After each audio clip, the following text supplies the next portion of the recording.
she gets hungry for dinner at 8. She loves the theater and never comes late. She never bothers with people she hates. That's why the lady is a tramp.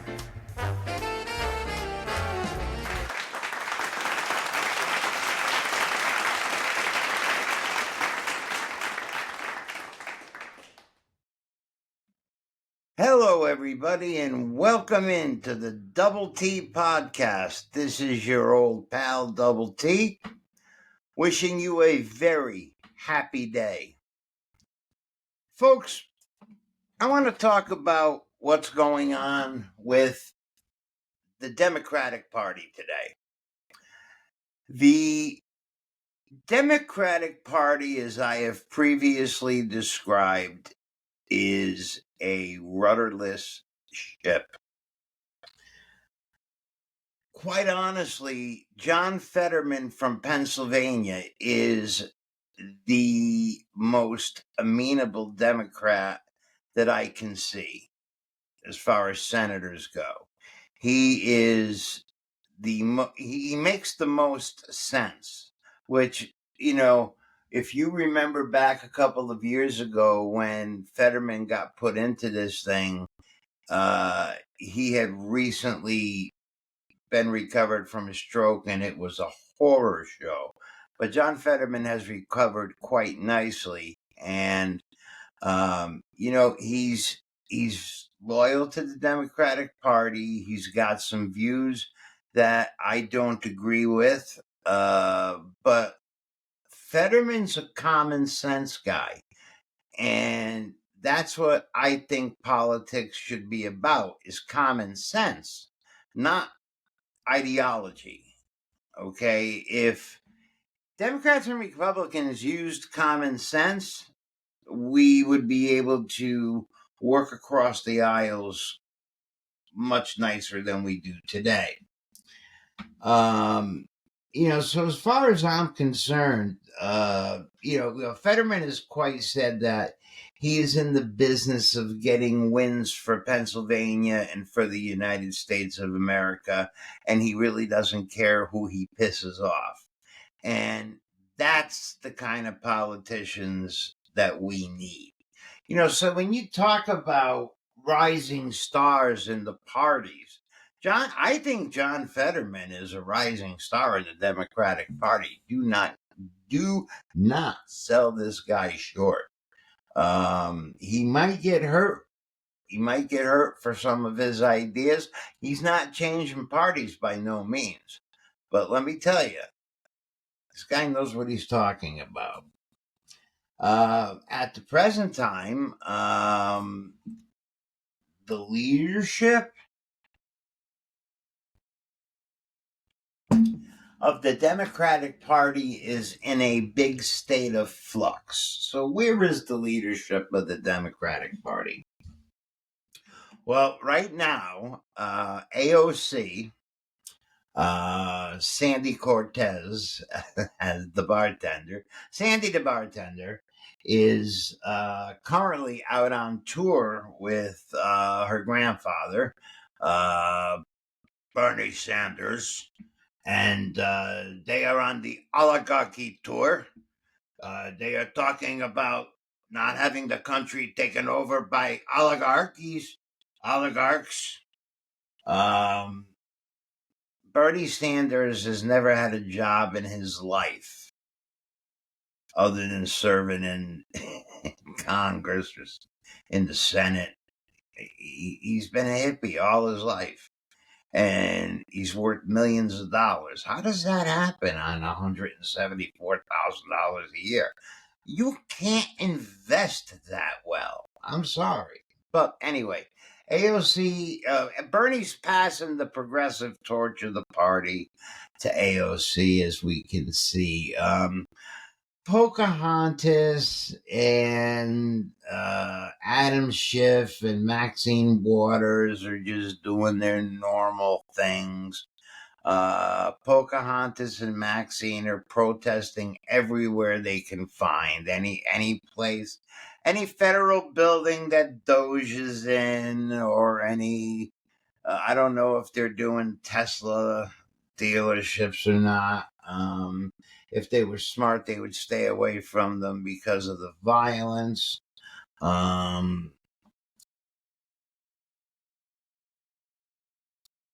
The Clintons are dead. The Clintons don't carry anything anymore. They don't carry any weight. All they have left is that crooked foundation, and hopefully Cash Patel and Pam Bondi will investigate the crap out of that thing, because it's a big hoax. Chuck Schumer, sorry, man. Chuck is the most irritating senator. Him and that niece comedian Amy Schumer I can't stand either one of them. Chuck is the worst enemies to the Jewish state.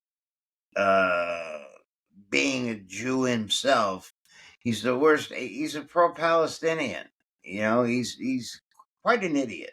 And all he does is whine and scream. If you remember back when he was on the steps of the Supreme Court, and he threatened Kavanaugh and Gorsuch and the whirlwind, and you don't know what's going to hit you. And then there was an assassination attempt on Kavanaugh's life, and then there were these people in front of Supreme Court Justice's house protesting. And that was all because of Chuck Schumer, and he should have been removed at that point.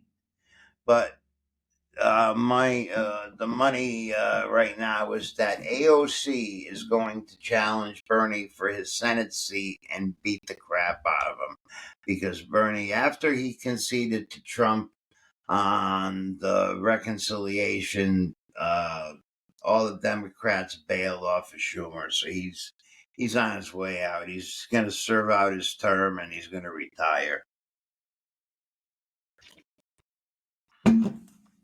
And that leaves us with the Obamas.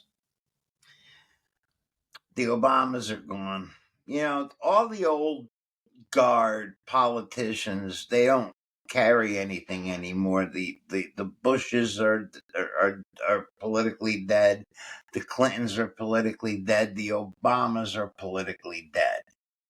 Obama absolutely did nothing by showing up to Kamala's rallies and whatnot. He did not move the needle in not one iota.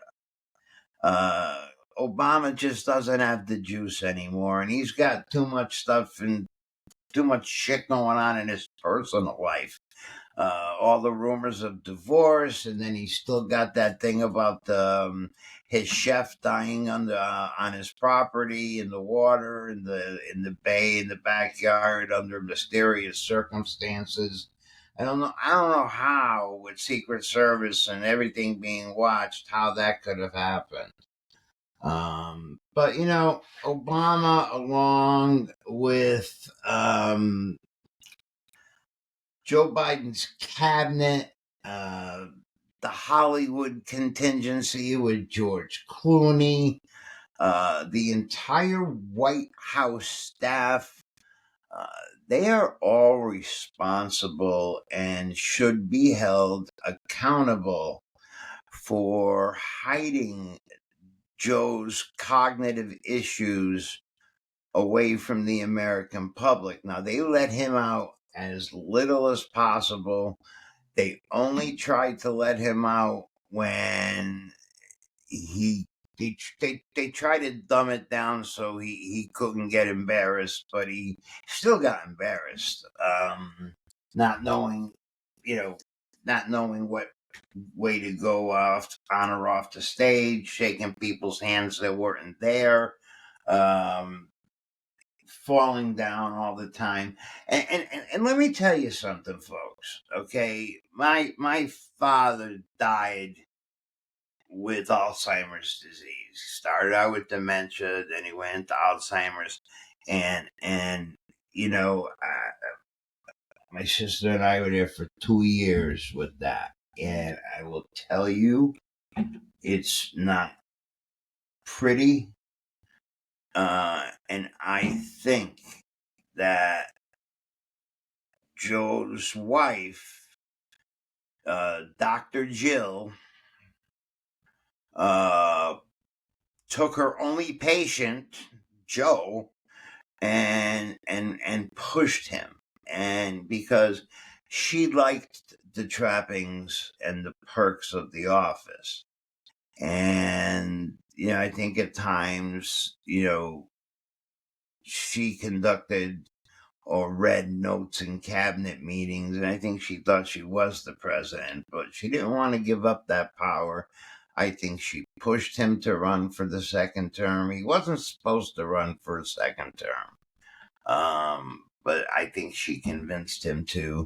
And I've said this countless times. All right.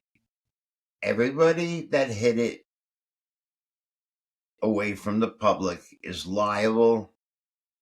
They should be held accountable for that, because this country did not have a functional president for 4 years. I mean, what did they do? Give him a C and say and tell him it was a nuclear football? And who held on to the nuclear football? Who was making the decisions? Who actually? I mean, I'm a conspiracy theorist. I will say, I still say this was Obama's third term. Okay, I think Obama was behind mostly everything, or a combination of Obama, because there were a lot of his old staffers left on Biden's staff. Kamala still thinks that she can run. And the only thing that she could run to is maybe if they put Hee Haw back on, because she has a great laugh for something like Hee Haw.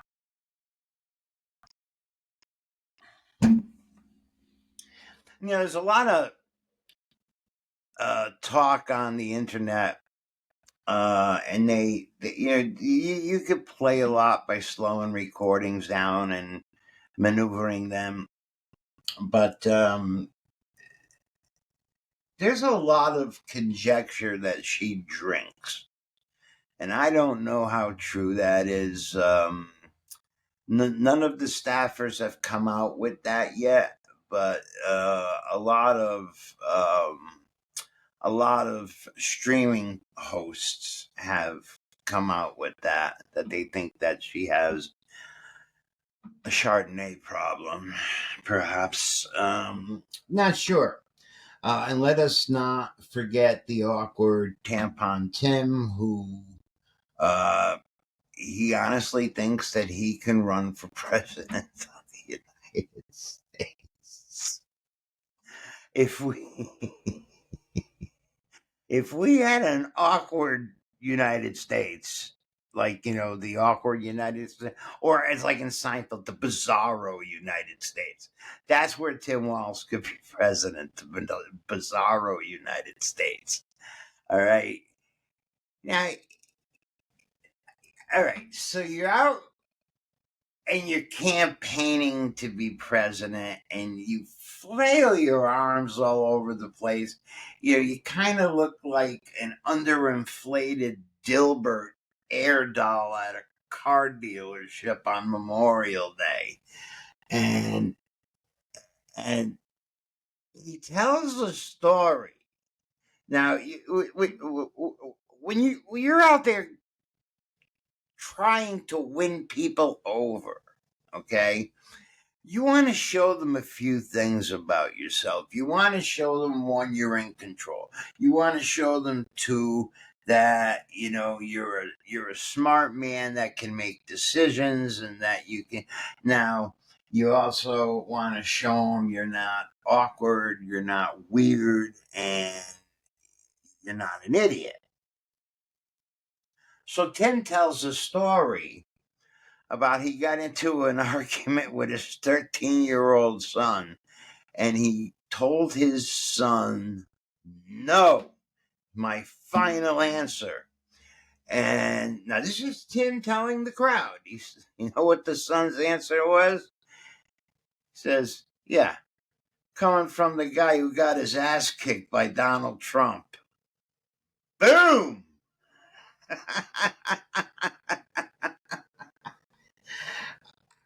I thought that was beautiful, but if that was me up there, I would have never told that story. I would have never told that story.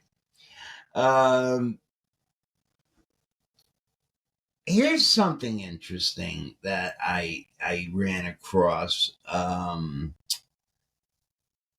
Donald Trump just signed a $100 million deal with Doug Emhoff's law firm. If you all remember, Doug Emhoff was the second gentleman for the past 4 years.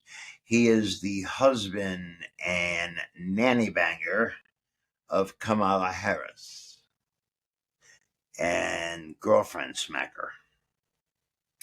So Trump, I don't know why, I just ran across that last night. I thought I would throw that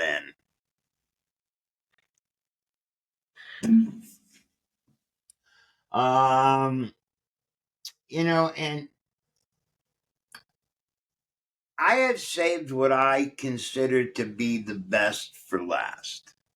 When we talk about rising stars in the Republican Party, okay, I can bang you off probably eight names right off the tip of my tongue.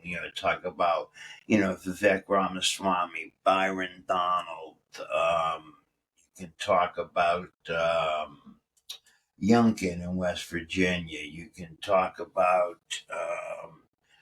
guys that are working with Trump right now, Marco Rubio, Pete Hegseth. These are all rising, young, fresh-minded rising stars. I am so happy with the cabinet that Trump put together. I mean, this cabinet is far superior to any presidential cabinet we have ever had. The talent, the mindset, these guys work as a team. They're very transparent. Trump has already talked to the American people in 2 months more than Biden talked to the American people in 4 years. So you know that Trump likes the mic and he's very transparent. But there is the one leader, like AOC is kind of toned down. When AOC first came on, she was a firebrand. And she would just piss, moan, and argue about everything. Well, not anymore. She's become a little bit more austere and a little bit more polished. All right, so Sandy the bartender is kind of laying low right now. And the new super democratic antichrist is now Congresswoman Jasmine Crockett. That's right, Jasmine Crockett, who I call Jasmine Crockett. A very well-educated girl.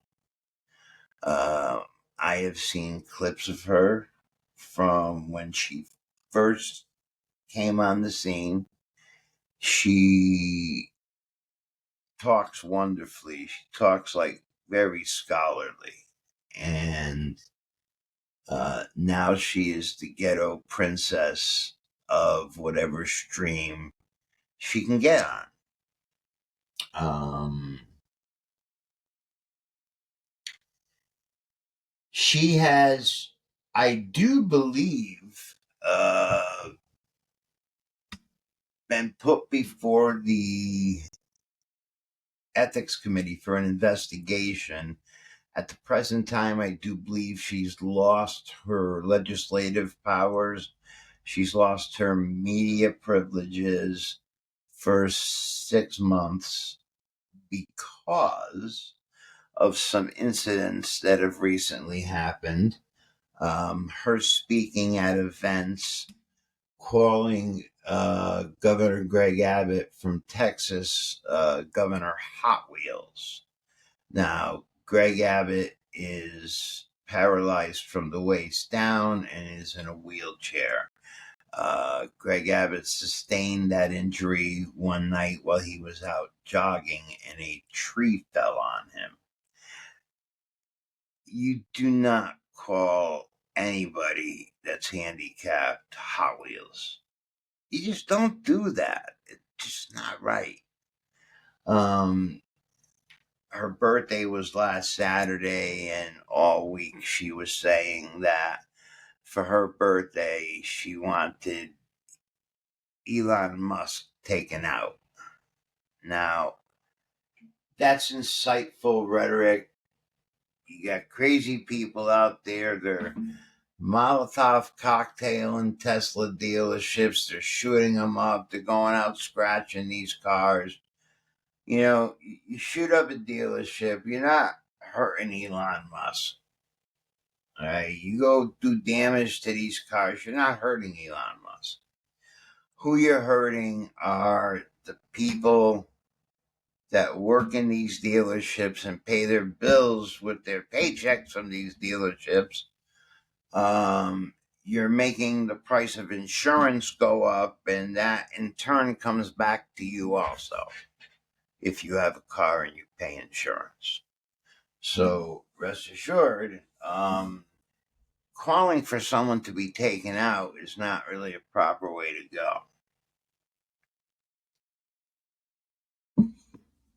So Ms. Crockett's been referred to the House Ethics Committee, where I believe she will be censured. And, you know, gonna be quite honest with you, I think she's gonna get tossed from Congress. I think she's that bad. Everything with her is a performance. It has nothing to do with policy.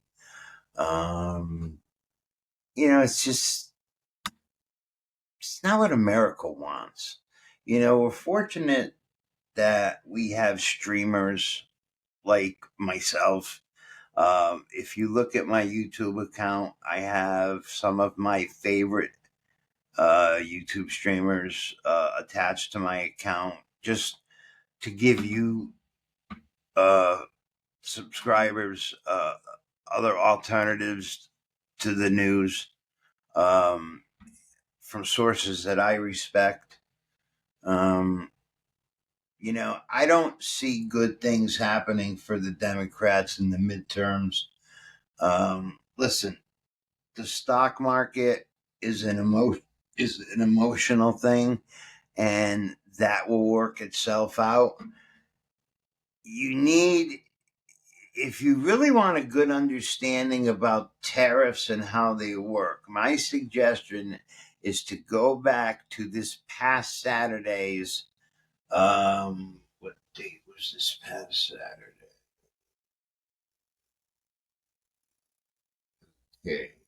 Saturday the 5th. Go back to Saturday, April 5th on Fox News and see if you can get on demand the episode of Life, Liberty, and Levin.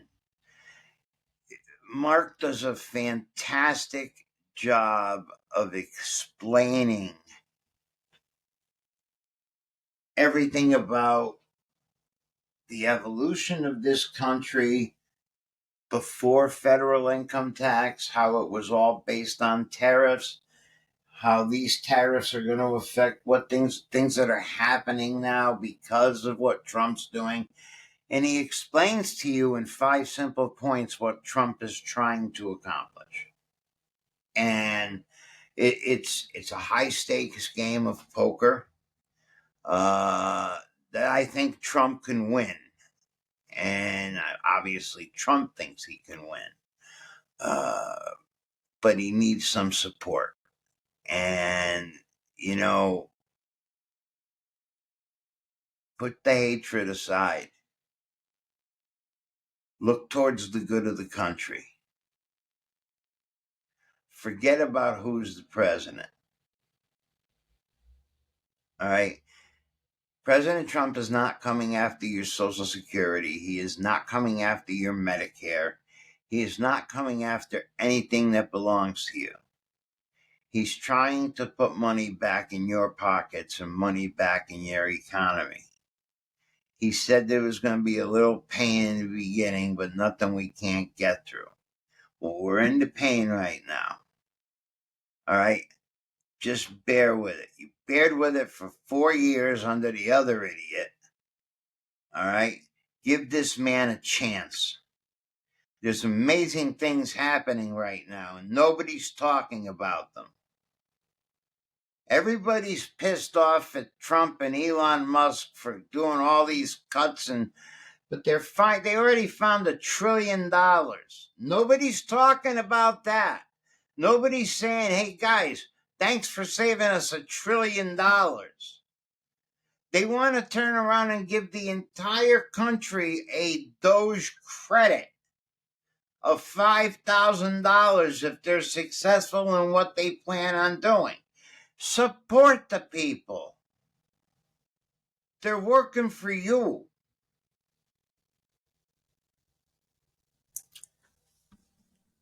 Ladies and gentlemen, friends, this is a serious time in our country. There's a lot of shit going on overseas. We need to be successful in everything we do. And I mean everything. So we need to support President Trump and his agenda in order to be successful. So drop the politics and do like Fetterman said. Look for deals and wins that make the country better. Stop complaining about everything before you learn about it. Try to catch the April 5th Saturday night version of Life, Liberty, and Levin. I promise you a 30-minute education. I learned a lot from it. Okay? So I want you to remember something, folks. Tomorrow is granted to no one. So take some time and stop and smell the roses. I'd like to wish my friend Bob Orr down in Florida a speedy recovery. Had some surgery yesterday. I'd like to wish him a speedy recovery. And if you have some time to do a random act of kindness for someone, take the opportunity. Because when you do, take the time and perform an act of kindness for someone, you make the world a much better place to live. I had an opportunity the other day and I took it, and I felt really humbled after it was done.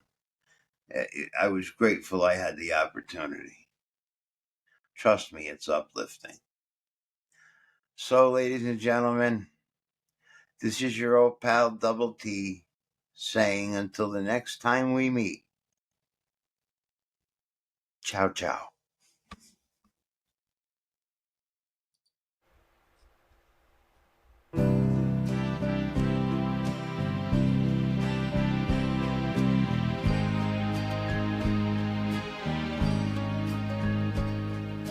Memories pressed between the pages of my mind.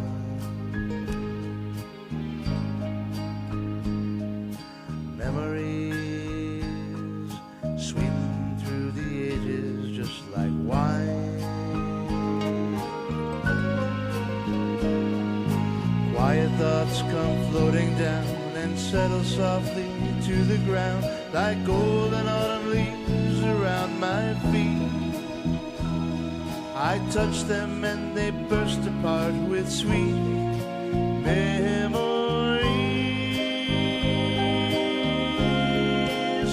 Sweet memories